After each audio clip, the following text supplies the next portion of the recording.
బ్యాంకులోనే అధికారులు వేధింపులకు గురి చేస్తే అక్కడే మందు తాగి చనిపోయిన సందర్భం కనబడుతూ ఉన్నది. నిన్న కాజా పాషా మరి ఉరేసుకొని తన వ్యవసాయ క్షేత్రంలో చనిపోవడం జరిగింది.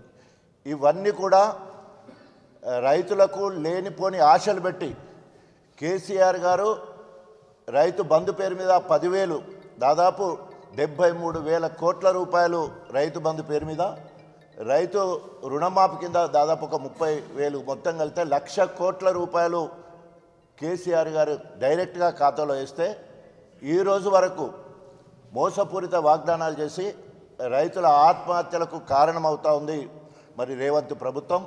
ఒక పక్క రైతు భరోసా పేరు మీద 15,000 ఇస్తామని నమ్మబలికి మరి ఇప్పుడు వచ్చే వరకు 12,000 ఇస్తామని చెప్పేసి మళ్ళీ కుంటి సాకు చెప్తూ అది కూడా 26వ తారీఖున అంటున్నాడు. దానికి కూడా అతి లేదు గతి లేదు. ఎందుకంటే ఒక్కొక్క రైతుకు 1 ఎకరానికి పోయిన వేసంగిలో 2,500 అప్పు, వానకాలము 7,500, ఇప్పుడు 7,500, మొత్తము 17,500 రూపాయలు 1 ఎకరాకి ఇవ్వాల్సి ఉంది. అదేవిధంగా 2 ఎకరాలు ఉంటే దాదాపు 35,000 రూపాయలు మరి రైతుకు బాకీ పడ్డరు. ఆ రైతుకు రుణమాఫీ కాకుండా కుంగిపోతూ ఉంటూ ఆత్మహత్యలు చేసుకుంటే మరి సరి అయిన సమయంలో పెట్టుబడి అందక మరి ఎట్లా ఉన్నదంటే ఆశ పెడతా ఉన్నాడు. ఎగవేతలు, అదేవిధంగా కోతలు ఎగవేతలు అన్నట్టు ప్రభుత్వం ముందుకెళ్తున్నది. మేమేమో నాట్లప్పుడు రైతు బంధు ఇస్తే ఆయన ఓట్లప్పుడు రైతు భరోసా ఇవ్వడానికి మరి ముందుకొస్తున్నట్టు తెలుస్తూ ఉన్నది. ప్రతిదానికి ఎలక్షన్ల ముందు తోతీరుగా మాట్లాడి ఎలక్షన్ల తర్వాత తోతీరుగా, ఉదాహరణకి రైతు కూలీలకు అందరికీ 12,000 రూపాయలు ఇస్తారని చెప్పేసి, ఇప్పుడు జాబ్ కార్డు ఉండాలి, ఉపాధి హామీ కార్డు ఉండాలని చెప్పేసి, అదేవిధంగా 20 రోజుల పని దినాలు పనిచేయాలని చెప్పేసి మాట్లాడడం విడ్డూరంగా ఉంది. ఈరోజు ఈ రాష్ట్రంలో దాదాపు 56 లక్షల మరి జాబ్ కార్డ్స్ ఉంటే దాదాపు 1,04,00,000 మంది లబ్ధిదారులు అందులో సభ్యులుగా ఉంటే మరి ఇప్పటివరకు 20 రోజులు పనిచేసిన వాళ్ళు 3,75,000 మాత్రమే ఉన్నారు. అంటే దాదాపు ఒక 8 లక్షల మందికి మాత్రమే లబ్ధి జరిగే అవకాశం ఉన్నది. ఎగవేత ఎంత?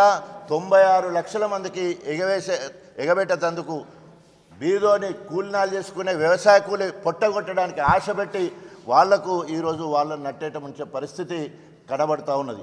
అదేవిధంగా ఈరోజు కౌలు రైతులకు రైతుతో సమానంగా 15,000 ఇస్తారని చెప్పేసి ఇప్పటివరకు ఇవ్వకపోను మరి ఈరోజు వారి గురించి మాట్లాడిన సందర్భం కూడా లేదు.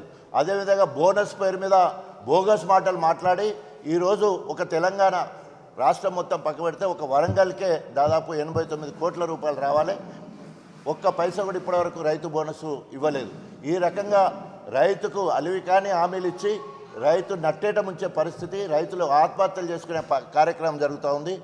గత వారం రోజుల నుండి గణపురం నియోజకవర్గంలో ప్రతిరోజు ఒక మండలంలో రైతు ధర్నా కార్యక్రమం ఏర్పాటు చేస్తూ ఉంటే అక్కడున్న స్థానిక మంత్రి వాళ్ళ ముఖ్యమంత్రి ఏమో దావోస్లో విహారయాత్రకు పోతే ఈయనేమో ఉల్లాసంగా ఉత్సాహంగా క్రికెట్ టోర్నమెంట్స్ ఆడుకుంటున్నాడు. ఎక్కడ కూడా మరి ఏమంటారు గ్రామ సభలు ఎక్కడ పాల్గొనడం లేదు, రైతు సమస్యలు తెలుసుకునేది లేదు. తర్వాత ప్రభుత్వ పథకాల గురించి కానీ మిగతా దేని గురించి కూడా మాట్లాడక మరి అక్కడ అయినా ఇక్కడ అయినా తిరుగుతూ ఉన్నాడు. ప్రజలందరూ కూడా దాన్ని చూస్తూ ఉన్నారు.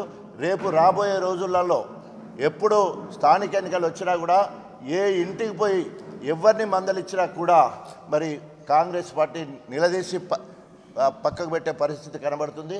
ఆ రైతుని అడిగితే రైతు రుణమాఫీ కాలే, రైతు భరోసా రాలే, ఆ ఇంటి ఇల్లాలకు 2,500 మరి మహాలక్ష్మి కింద ఇచ్చే 2,500 ఇవ్వలే, ఆ బిడ్డ ఉండేది ఉంటే స్కూటీ ఇవ్వలేదు, కొడుకుకు రియంబర్స్మెంట్ ఇవ్వలేదు, అదేవిధంగా బిడ్డకు పెళ్లి చేస్తే కళ్యాణ లక్ష్మితో పాటు తులం బంగారం ఇవ్వలేదు, ఆ ఇంట్లో ముసలమ్మ ఉండేది ఉంటే 2,000 4,000 అంటే ఇవ్వలేదు, అదేవిధంగా వికలాంగుడు ఉండేది ఉంటే 4,000 6 చేస్తానన్నది లేదు.